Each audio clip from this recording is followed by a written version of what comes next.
I think Todd is the upper echelon of Chad. Ooh. You know what I mean? Like, it's like the bougier version of Todd. Todd is the bougier version of Chad.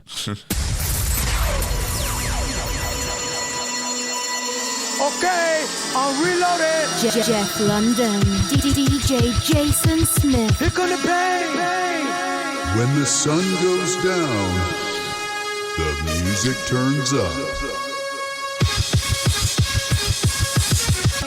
A whole new world opens up behind the velvet rope. Join us as we take you behind the scenes of the nightlife world. Are you ready? DJ Jason Smith, Jeff London. I'm the promoter, he's the DJ podcast, live from Boston, Massachusetts. Jeff London. Jason Smith. What's up, dude? Episode 19. 19. Back in the 1999. Name of the song. I don't know it. It was Common. Ooh. Whose first name was Common Sense, which I did not have on that answer. Wow. What song did he have? Car Honking? Was that the name of that song? I don't know. That was like when it was like his first legit shit.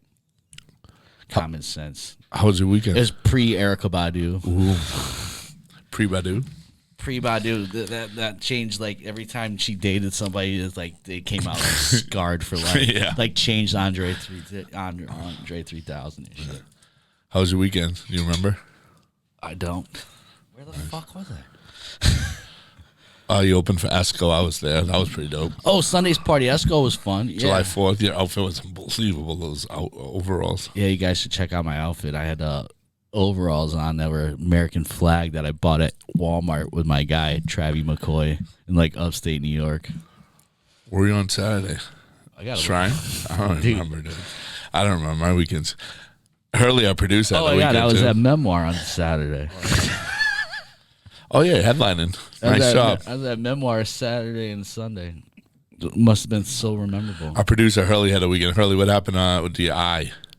Oh, yes. I was at the Louis the Child concert on Friday, and I got a water bottle thrown in my face. By who? By one of Louis the Child. And so now he is the third member of Louis yeah. the Child It's only because he just sued the it's shit only out right. of him.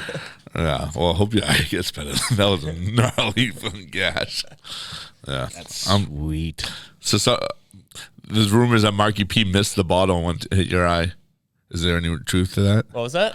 There's rumors that Marky P missed the catch of the water bottle and it hit your eye. Is there I any actually truth to think that? he's the one that told them to throw it at me. I think it was thrown with intention to kill. Whoa. That's aggressive. So, yeah, Marky's against me. Wow. Oh, shit. We forgot to play rock, paper, scissors. It's all tied. All right, let's do it. No, it's not tied. It's 2-1 me. 2-1. Ready? 1, 2, 3, shoot. All right, tie. 1, 2, 3, shoot. 1, 2, 3, shoot. 1, 2, 3, shoot. Oh, you won. It's 2-2. Uh-oh. The beast is awoken over there. Shit. 2-2. Oh, Aaliyah's here. Hi, Aaliyah. Oh, you better grab her, Jeffrey. Aaliyah's dog's here. Hold on one second. My dog's in the house today. She's very excited to see Uncle Jeff. She's acting crazy. Just put it right on the table, bro. She's like, yeah, chilling. There she goes. Yeah, look.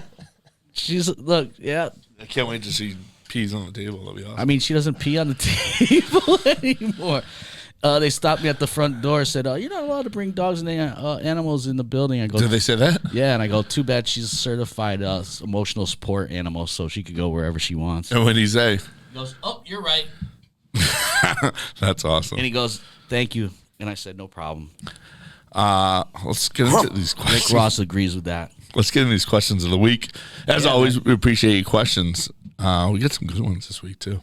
Yeah, they're always fun. It's never the same thing. And I think it takes our show into a very organic, fun, like none of this shit's planned out. So we just get the question and it just leads to like really cool shit. I agree. So, question of the week. Yeah, what's the question of the week? I think there's more for you. Yeah, this first one's for you. The second one can be for both of us. First one is, What are some of the most disrespectful things you could do or say to a DJ for things such as someone booking you, a random patron at the club? What are some disrespectful things that people say to you? Well, I had one last night, actually. As a matter of fact, it's pretty fun. Let's go. Oh, shout out to the new party on Wednesdays at Empire. That shit was lit, man. That was fun. It reminded me of like an old basement house party, dude. It was great. You getting after it? Yeah, I like it that. It was a good set. So the lady last night goes, "Can you give a shout out for my friend's birthday?" I go, "First of all, I have no microphone, so I don't know how that's possible." "Well, they told me to ask you." I said, "Well, I have no mic, so."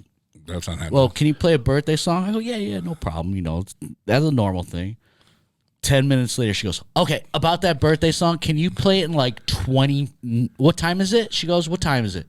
I go, "I don't fucking know. I'm DJing, dude." Right. She goes, "Well, she goes, oh, it's 11. Can you play it in like 20 minutes? And I go, "No. Yeah. I don't know where I'm going to be at in 20 minutes to just stop the music and just play a birthday song. It's not happening." Yeah, not happening. Maybe if you had like a huge table, it'd be a different situation. Right. But it was just like one friend. Yeah, it's not happening. And then the security guard got really upset and was like, "Yo, you don't talk to my guy like that."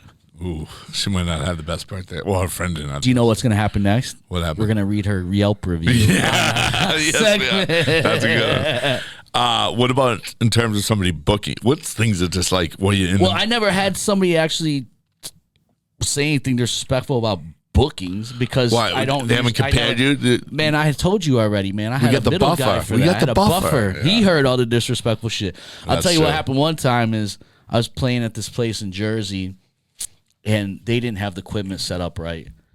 And it was the guy downstairs that was opening for me was burning me. They had to move the DJ situation from where they wanted it downstairs to the upstairs DJ booth, and it was just nuts. And they had to put iTunes on.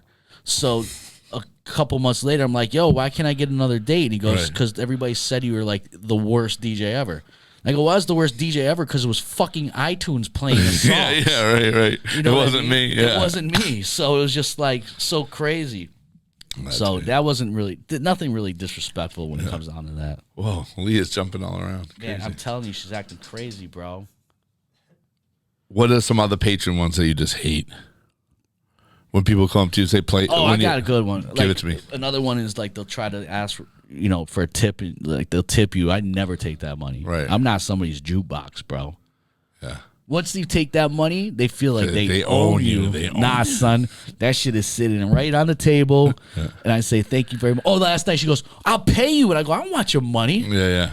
And I go, "And I don't need your money." Right. She goes, "Oh, I see that you don't need my money." And I was just like, "No, I don't need it." But yeah, it's basically the same thing. It's always song requests. And there's a right way of doing it. The best is when they give you that compliment. Like they're like, "Ooh, you're killing it tonight." Yeah. "Oh, you're playing so well." "Oh, by the way," it's always like a backhanded compliment. Like, "Oh, can you play more hip hop?" Right. It's always like, "You're killing it." While you're playing hip hop? Have you ever had that? Worst. "Can you play some Jay-Z?" as Jay-Z's playing. Yeah. Facts. All right, our second question of the week. What's the best way to swing a low capacity night in your club in your favor? That takes skill. We've spoken about how you kind of do that already in the past. You just throw as much shit at the wall as you can and see what sticks. Yeah. Because you definitely don't know what kind. When it's a low capacity, that's when you have an opportunity to like really lose the night. Because you could definitely lose the night because you clear the dance floor with one bad song. Yeah, that's tough. You know, when it's a sold out night, it's kind of hard to clear the dance floor. Yeah. So you know what I mean. So yeah, you just have to throw shit at the wall, see what sticks. On a low capacity night, I let the songs pretty much play a little bit longer than I normally would too. Oh, that's good too. Because you just have to kill time at that point, and it's hard to play a low capacity night because you're always like, all right, I gotta wait 15 more minutes because it's gonna get busy. So you're like being very selective on like what songs you're playing and shit. You know what I mean? It's like, oh, I can't play that just yet, but I want it. It sounds so good here, but I can't blow my load. Am I allowed to say that? If you're from a promoter perspective, how we make a low capacity night in your favor, you get the curtains up, close the sections off, and make it like you can have a party with like 50 people. You can have a party with 100 people. You can have a party. It doesn't have to be 500,000 people. Fucking 25 people, and it could be lit. Some of the best parties are. Yeah, I've had winter storm parties where we just go nuts with the music and just like it's a blizzard outside. Yeah. Facts. So guys, as always, questions are the best. Thanks for your questions, y'all. We appreciate it. You can send it to I'm the promoter. He's the DJ on Instagram. I'm the promoter. He's the DJ on gmail.com. Hit DM Jeff, DM me. We got it right here. Yeah, wherever it says. Right. All right, we got a new segment. Right here. We got a new segment. Yep. Yes. Okay. This segment is called George Explains It All. George McFly? No, we have a different George. Oh, shit. George, come sit down. Have a seat. Actually, One time for George. George is the first person to actually be here live on our podcast. Welcome, George. Thank you. So George is the marketing coordinator and resident genius of music at Big Night. Yeah. So he claims his brain is. Were you waiting for that? Is that what you were looking at me for? You wanted the Rick no, Ross because song? saying a resident genius of music to a DJ, they might get a little offended. Whatever. Yo, you can't offend me, bro. His brain is 33%. You only offend me when you call me late to dinner. Terrible. His brain is 33% dance music, 33% Game of Thrones lore, and 33% Office quotes, which leaves him 1% in the mind for adulting. It's pretty good, That's George. my quote. I actually texted that to him. It's pretty good. I like that. I'm like 5.5% adulting. I don't want to know what percent of things in your brain, please. If you saw what I see in my head, you would probably cry. It's in my head too. We're twins. We are. So the reason I bring George in here as the resident genius of music, and we talk about different genres of music all the time, and it always happens when we book all these great artists. You know, I know the names, I don't know their style, so I have to call George and say, George, what is this DJ's style? And George nails it right on the head. You need to know as far as being a promoter. Yeah, no, just reaching out to my customers that, you know, if you know it's a house guy, you don't want to reach out to the guys that always buy tables when it's a hip hop. But it even goes deeper than that. Is it progressive house? Is it deep house? Is it? Oh, yeah. Is it, you know, trap, whatever? There's levels to it. So, George. Hello, sir. Welcome. Welcome to the show, George. Welcome. So I was here recording you the first time. Remember? Yeah, that's very true. The debut episode before Harley just stole my job. Yep. Asshole. Well, Lewis the Child tried to take him out so we could get you back, but it didn't work. We tried to set you up. Oh, I saw. How are you doing, Harley? I'm hanging in there. I might be blind by next week. Cool. You could definitely like own Lewis and the Child. We like Lewis the stepchild. Yeah.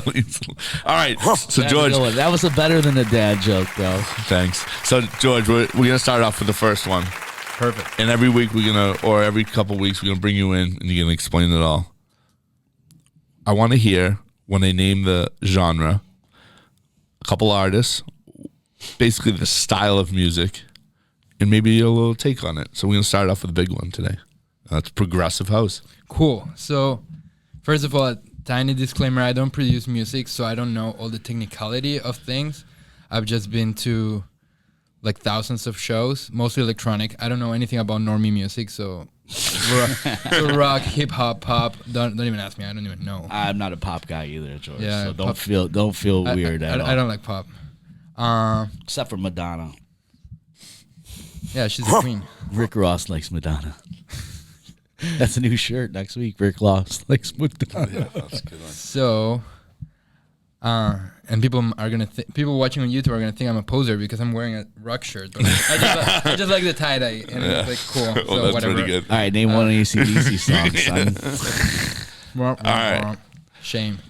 Progressive house with George. All right, progressive house. So there is a big misconception because in the past people used to call what we now call big room progressive house. The thing with electronic music is that it always evolves, it always changes. There's one artist doing something weird, and then a lot of artists do the same, so it just becomes a new genre or a new subgenre. So it just keeps branching, evolving. It's super dynamic, and I think that's what I love. Like if you would say melodic bass 5 years ago, no one would know, but Flume was making it, it just didn't have a label to it. But after it develops a fan base, And the thing with labels, like I don't like labels, but they're good to find affinity artists.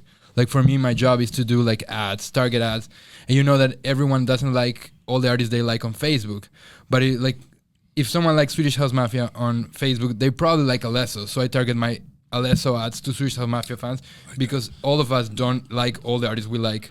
It's like in the same bubble, yeah, for sure. So that's why kind of like these labels matter to me as a marketeer and to you as a VIP like host. It's very important to know this stuff. Yeah, to sell. It's affinity basically.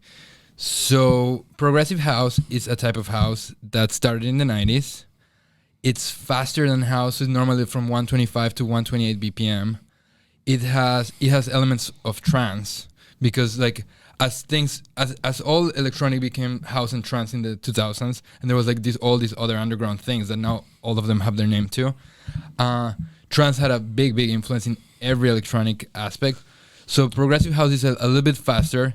It has a build, it has a drop, it has an uplifting feeling, and it keeps adding layers. So and it's more on the melodic side of things also. That's where the trance part comes in, correct? Exactly. That's the trance influence that it had on house.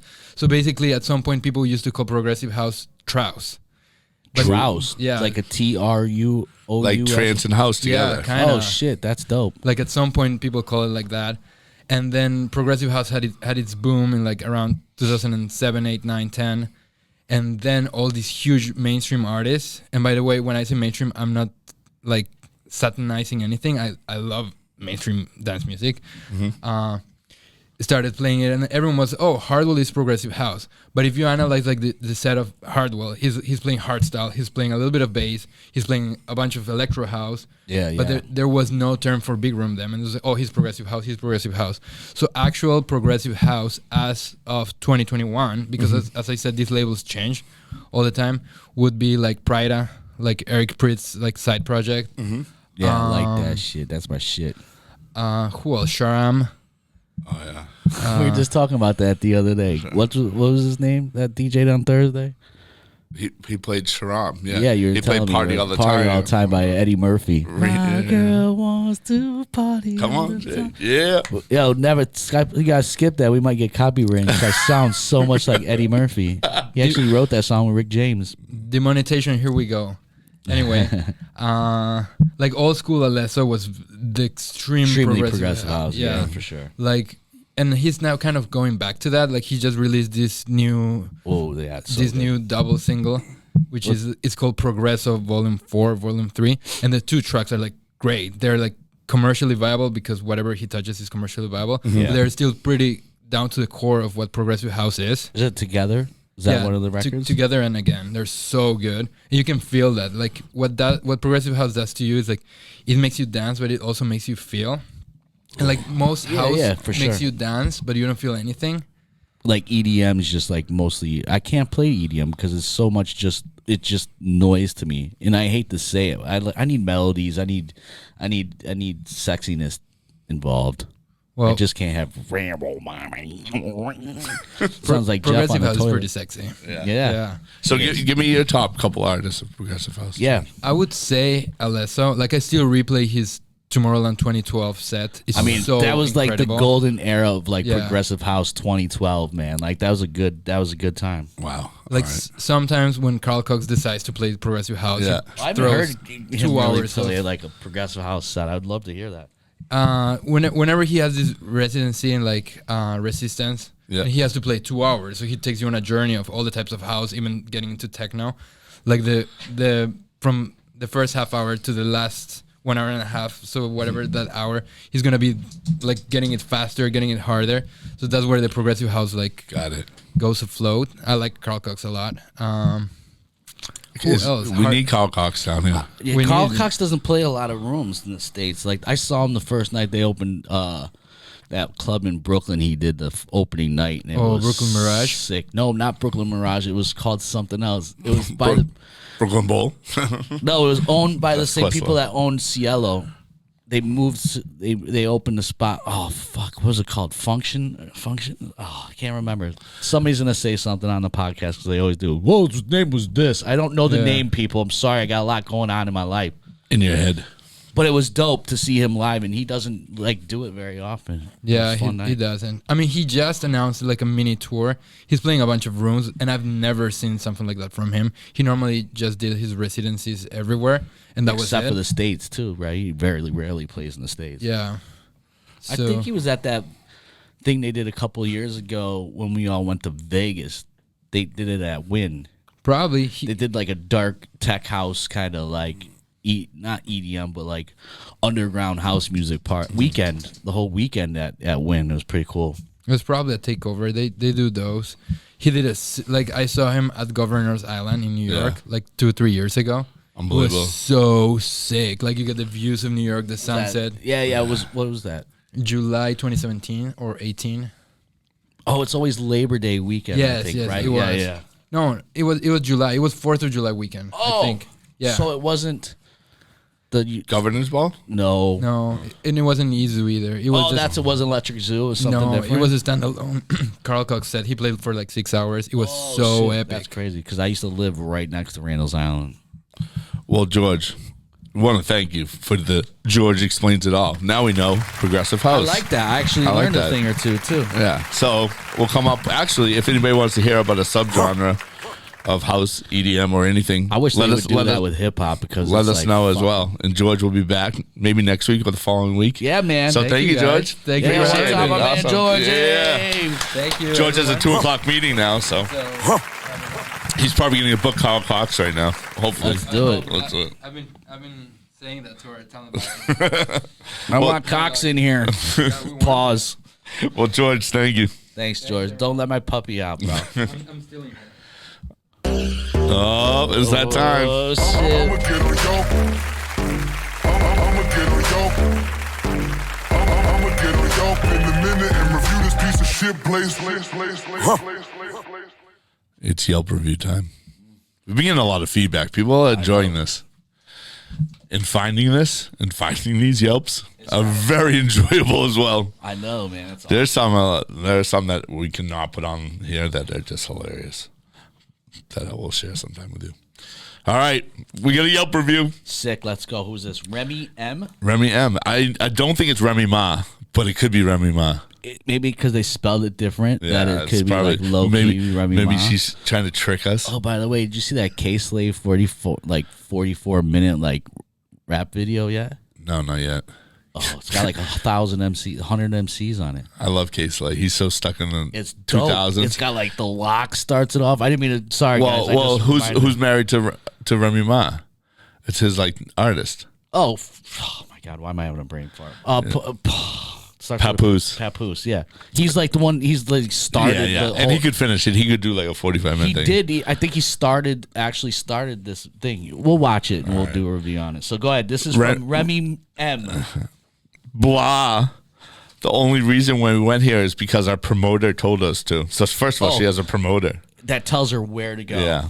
The reason I don't find this club appealing is because it's dirty and people are mean. My girlfriends and I were dancing in the, quote, hip-hop room and minding our own damn business, and all of a sudden, someone threw a glass at my girlfriend's head. Like, what the fuck? Like, are you serious? Who does that? This is all in this, guys. This is so funny. Then my girls and I got tired and decided to sit down, and this girl knocks her drink all over my white dress and doesn't apologize and just laughs. Luckily, I held my composure and didn't get all LBC on her ass. Long Beach. You want to hear something mad funny? Let me When you finish started this. reading this, I Yeah. felt like it was a California situation. Yeah, it is. It's an LBC situation on her ass. I took the classy route for this time. I guess anything that is open till 8 a.m. or isn't a good thing. Yeah, if you're going to a club and LBC that closes at 8 a.m., it's probably not a good thing because places close at 1 o'clock in LA, right? Yeah. Well, her promoter probably said this place wasn't in LA. It was on the East Coast, but yeah, it stayed open till 8 and nothing good happens after that. LBC, Long Beach. Yeah, she didn't want to go all LBC on her ass. That's where she's from. Like if I went to Miami, I didn't want to get all Boston on their So ass. you know exactly where this I do was know it's from. from. That's It's not- why you have a little insider I got a little info. insider All right, info. Jeff. All right, All right, next. really do it up. Next, we got Abby N. Abby N. Abby N says, the absolute worst venue I've ever been to. After waiting in line for what seemed like an eternity, I showed my tickets and ID to the bouncer, who then proceeded to deny me entrance because I was wearing flat shoes, brand new teak sandals. I don't know what teak sandals I don't know. are. They must be really cool because she put it in like bold black writing.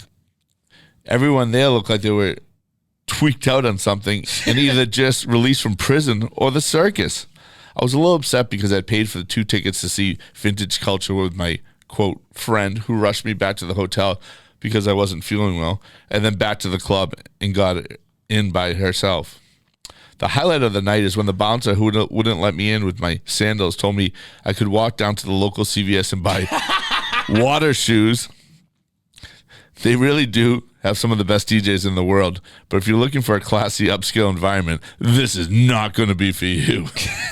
First of all, your shoes must have been really shitty if the guy sent you down to CVS to buy like $5 Water flip-flops. shoes? Yeah, just something. Unless you had the grossest feet in America.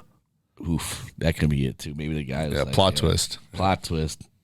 All right, I think we got one more. This is Coleman V. In this picture, seems like he's got a very large, wide tongue.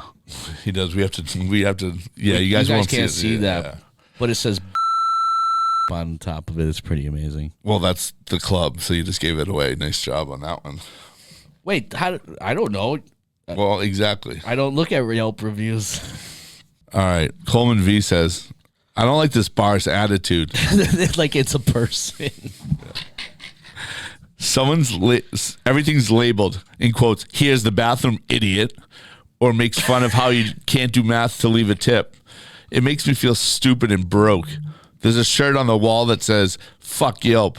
I, for one, love Yelp, and I use it all the time. So we know this is going to be bad. The chutes and ladders table is broken and dirty. The Candyland table is faded. And there's not even a Candyland playset. For a place that's all about games, and tits, which I think is overkill and kind of inappropriate, they didn't even let my girlfriend take a lawn flamingo out of the display in the front and take it home. But we got a response. Ooh, yes, the business owner. Kristen N. says, ooh, hi. Yeah, it makes sense that you love Yelp. You've outed yourself as person who doesn't like a bar for exactly what they are. A bar. I don't want to call you stupid, but if the shoe fits, it's appropriate. You were bummed on the signs which were clearly there for you, especially if it comes to tipping.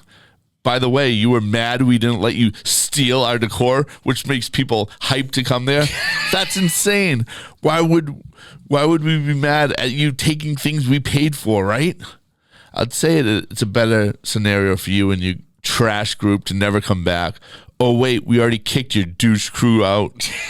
There's some really stupid bars all around where you can feel important and will let your entitled sense of self-worth fly. Go there, you walking piece of neediousness. XOXO, love you. Didn't mean it. Don't mean it. That's a sick ending to that. Oh, man. I have a feeling this place was in Vegas. No, it wasn't. No? Sounded like some Vegas shit. That was awesome, Jeff. Thank you. As always. I'ma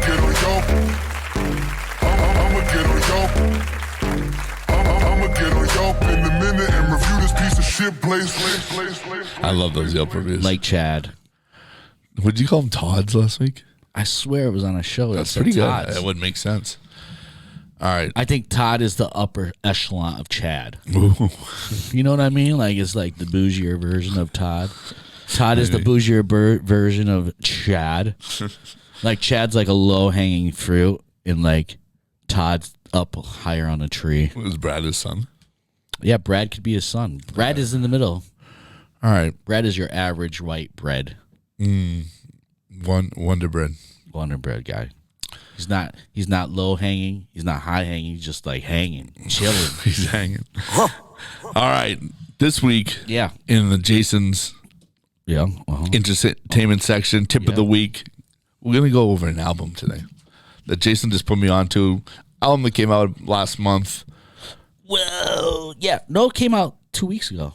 Don't say like which you're is so last far month. behind. Which is last month. Oh was yeah, in it June. is. Yeah, it was Jeff, June. you're right. Mm-hmm. But you're also right. I was wrong. I was Yeah. wrong. You're right. The new Tyler the Creator album, One hosted By the one and only DJ Drama. DJ Drama. I thought it was pretty cool. At first, I was like, this has been done before. Kind of like the mascot discussion behind the scenes. You know what I mean? You think it was gonna be like a Gangsta Grills kind of mixtape? No, I just really appreciated Kendrick Lamar having Kid Capri on his album. Wow. And it's been done. And then I saw an interview with Tyler talking about the fact Drama's hosting, and it was his dream to always have done a mixtape with Drama. Wow, that's pretty good. So then my feelings changed, and I was like, Acceptable. Yeah. You didn't copy fucking Kendrick at all. So what put me onto this was the beautiful snippets that Tyler created himself on YouTube of parts of the album, and they were heavily influenced by the one and only talented Wes Anderson, which, if you don't know, is the guy that put together the Royal Tenenbaums. What else did he put together? The Grand Budapest Hotel, Kingdom, something. Another movie, but they're like very his style of creating. Oh, what else did he do? The Fox, Isle of Dogs, I think. Isle of Dogs. Yeah, that was an animated claymation. It was so dope. Wes Anderson's dope. He's really known for using bright colors and using like things like that. And Tyler recreated all these for these snippets of songs on his album. And I was just checking them out on YouTube, and they're only like a minute and a half long, and they were dope. And then he actually implemented that in the BET performance of the first single, which is, I think, Lumberjack, which is a fire track. I mean, when I was listening to it, I got heavy Wu-Tang vibes. Yeah, and I'll tell you why.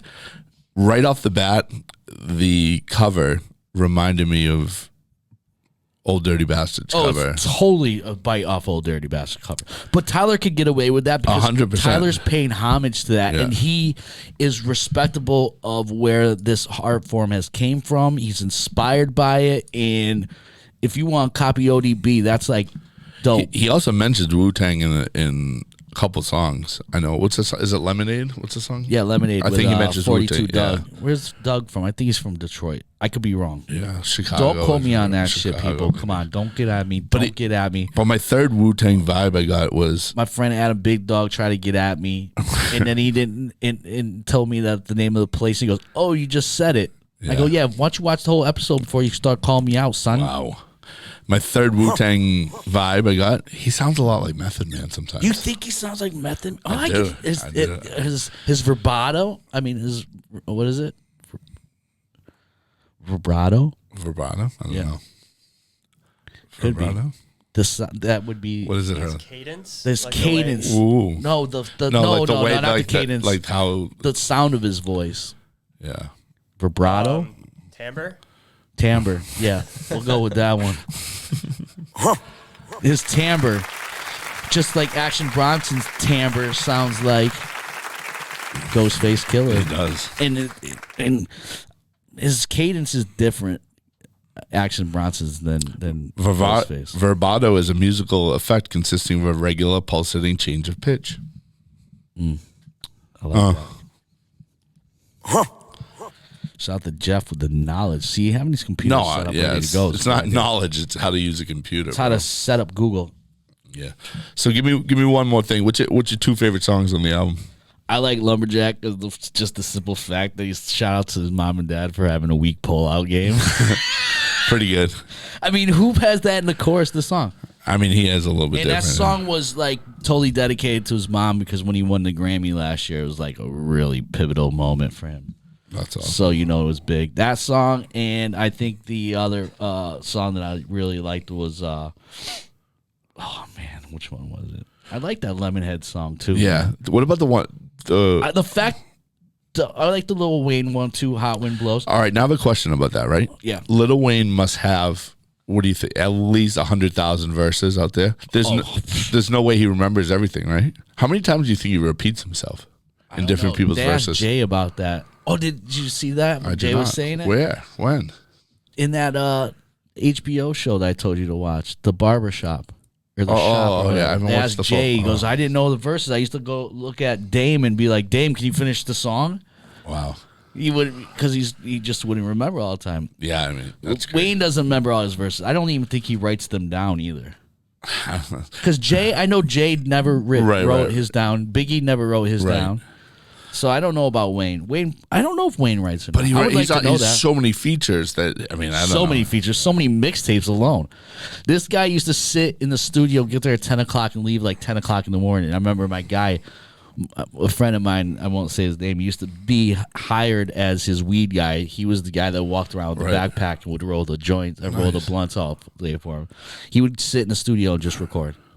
That's crazy. Just ashtray, like a jumbo ashtray full of fucking blunts in there. Like he was an animal in there. He loved it. I Wayne's not really my thing, but I have a lot of respect for Wayne. Got it. Well, check out the Tyler the Creator album. Yeah, that's it's our little really entertainment section, tip of the week section. And it's just such. You know what it is? Wait, before we get out of that, sorry guys. The fact that Tyler Creator produced the entire thing again, I didn't know that, is pretty amazing. I don't know if he did the entire thing, but he did a lot of it. That's pretty amazing. And the last album he did was Fire 2. Which one was that?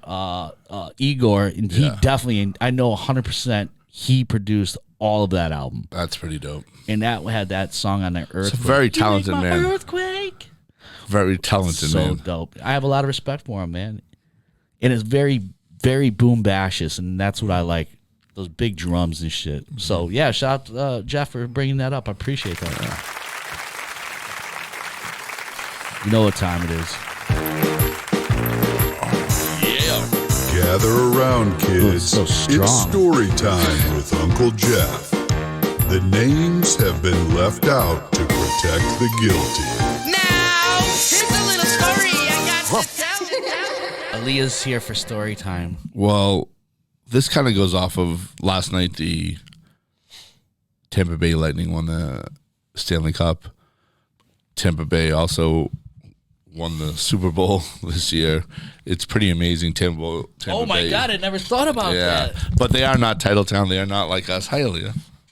They're not you're not allowing that? No, they're not Title They're Town. not allowed to take that. So from I you? wanted to talk about some Title Town stories from when we have at a club when the Red Sox won it, the Patriots won it, the Celtics won it, the Bruins won it.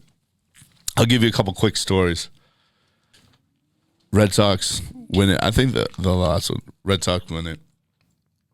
They come into the club, order. Sunday. It was not Sunday care. I love break your balls.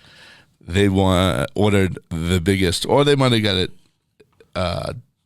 donated because any champagne company would want. Oh yeah, totally. Them to be holding that and champagne, all the pictures and all the media that comes out. So of they that. take this big 15-liter of champagne, must weigh like 150 pounds. Get on the stage, and there's no way you can shake it and spray it. Yeah. So they get 3 different Red Sox players to like basically start shaking it. And when I told you 15 liters dousing the club, like people are absolutely it's like a fire hose. Oh, and people are loving it because they're so happy that they won, but they are soaked. Ugh, and that smell is gone. And guess what they did? They get another one. Another one again with 30 liters. That's over 30 bottles. That club, regular bottles of champagne. So bad and so sticky. The next day. We're talking about shooting out like 20, 30 feet. People were just soaked, but people love that one. And that was the last time the Sox won it. When the Bruins won the cup, they actually brought the Stanley Cup to one of our venues. One of my other venues as well. Oh, really? They did it before? So the Stanley Cup can go out in public, but other things can't? Well, that's not true. I don't know. Brady threw it the Grunk's boat. Was that the real one, or was that a fake no, one? that's the real one. But they didn't bring it to the club. No, they just brought it on the boat. Yeah. So Bruins bring it. That's so sick. It's actually did you drink out of it? I did not. Did you get to touch it at least? I did. It's so crazy because they bring it out with like white gloves, and meanwhile they're just bringing it to a fucking nightclub, pouring champagne. Doing way shit. worse things than that. They're probably way worse things we can't talk about on air, probably too. So they bring it out there. They bring the Stanley Cup. Awesome night. It's like one of the coolest things. They're supposedly you can't hold it over your head unless you are part of the winning team. So, like for myself, I could not put it. You could touch it. You just can't put it over your head. Yeah. Because I didn't deserve to put it over my head. Well, that's fair. So the guys the next day, they show up. We had a night, everything. They show up with tattoos. 2 of the guys shows up with tattoos on their ribs that say NHL champions, like whatever the year was. Yeah.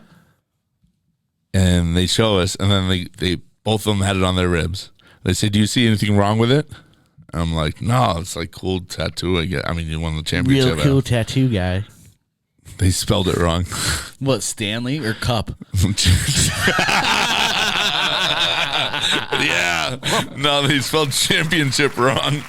They put like an E in it or something. No way. Yeah, it was pretty hilarious. And they both have it the same misspelling? The guy did it twice? Yeah. Jesus. Yeah. No regrets. No regrets on that one. No doubt. Wow, that's hilarious. Yeah, well, actually, you know what? The Patriots did after their ring ceremony. They all came to the club and brought their rings. That was pretty crazy. I got to try on some rings. Oh, yeah, I got to try one on. So I tried two. I had somebody from the New Orleans Saints. That thing was huge, bro. Yeah, the Pats ones were enormous. So I got to try one on that. That's awesome. A good Patriots story is one of the Patriots. They fly in. They won the Super Bowl somewhere else. They fly in the next day. They're still partying. I don't think they slept. They go out. He's like, "Jeff, can you hold my phone for the night?" He's like, I don't know what to do. I don't want to lose my phone. Fine, whatever. I lose this receiver, this wide receiver, little sneaky little guy. I lose him in the club that night. Don't know where. So I know where he's staying at the hotel above this club. So I go up and I get to his room. I think he gave me his room key too or whatever. Oh, what a nice guy. Yeah. You're so trustworthy. Jeff has a key to my place too, so he is a very trustworthy guy. So actually, you know what's funny? Is I wanted to see what my name comes up in this phone. So I called his phone from my phone and I looked and it didn't say like shithead or anything. It said Jeff London VIP host. So I was happy. There you go. That's so anyway, good. so I go up there. I plug in his phone. He's passed out. Plug in his phone. And I set his alarm for like 6 a.m. because I know they had the parade the next day. Yeah. So I wake up the next day and the parade's going on. I'm like, oh my God, is this kid on there? Did I set the alarm for like AM or PM? Yeah. I see him on the boat. I'm like, yes, I did my job. So he texted me later that day. I'm like, you made it on the boat? And he goes, yeah, I had my alarm set. I'm like, bro, you did not have your alarm set. I set your alarm. You would have been lost without that. So oh my God. That's a little Titletown stories. We can go deeper into stories sometimes like that. But that's story time with Uncle awesome. Jeff. Yeah. Awesome, dude. So we are Titletown, Tampa. Not yet. So let's touching on the setting of the alarm clock situation for this gentleman. Did you perhaps come into my apartment and change the clock time on my wall? No, I didn't. You didn't really? No, why? Oh, that's a good gig though. I mean, gag. Why? I don't. Maybe I need to change the battery because I looked the other day and it was like almost an hour behind. No, I wouldn't do that. I really rely on that. I really rely on that clock, bro. It was an hour. No, I didn't do that. That'll be funny. I'm doing that next time. Don't fucking touch my shit, bro. This in breaking news. Breaking news. You have just tuned in to the Positive News Network with your host, Jeff London. We had an extended episode today. I could have enjoyed it though. Yeah, we're doing pretty good over here. Next episode 20. I think we 20. We might have a special guest. We might have some special things happening in episode 20. All right. Why not 25? Is 20 better than 25? We're in the twos. We're in the deuce O's. All right. The deuce zeros. This positive news. Yes. I was watching the other day. So they have this bridge. It's between Iowa and Illinois. It's kind of dilapidated, falling apart. They can't drive cars over it. They're rebuilding the bridge to be the world's longest wildlife bridge that crosses the Mississippi. Oh, that's cool. So they're redoing it. They can't redo it for cars because it would take too much, but they're doing it so buffalo can roam. So on one side of this Oh bridge, my God, the buffalo can migrate across this Yeah. thing? Sick. so they're doing it, they're making the plants on it so that the buffalo can do it, but they're making one side of this bridge a pedestrian path and bike path. So on one side is the bison, Is nature. and you can like get real close to them by like biking next to them and all this crazy shit. sick. Yeah. So the herds would be free to roam between Iowa and Illinois Road trip. in the grassy expanse, and the project would establish the first national park in either state. But the reason they're doing it was to increase the bison population. And I don't know if you That's know, amazing. I've never seen a real bison in person besides Well, like the American bison is also known as a buffalo. Yeah, very good. And that's this week's positive news. I thought that was some cool news. That is great. Let Thanks, the buffalo roam. Jeff. Oh, excuse me, guys. Excuse me. Yo, Wow, another that is great pretty episode. cool, though, man. Like, have you ever seen a buffalo out roaming around? No. Have you ever seen a moose roaming around? I've seen a moose before. I've never seen a moose or They're a enormous. buffalo. I want to see both. I like eating bison, though. Sorry, only vegan people. It's very good for you. Make sure you get that merch. Yeah, get and our dice. merch, yo. You need that cool Big shit. You see this night- hat? You see Oh, this I got the hat? hat on. What? I don't have a hat yet. BigNightShop.com. You can follow us at I'm the promoter. He's the DJ. Follow my guy, Jeff London _ on Instagram. Right here. And my guy, Jason Smith, right? Yeah. Jason Smith Music, bro. Let's get it. Thank Yo, you guys, thank you as always. so much for checking in. Peace. Okay, I'm reloaded. Jeff London. DJ Jason.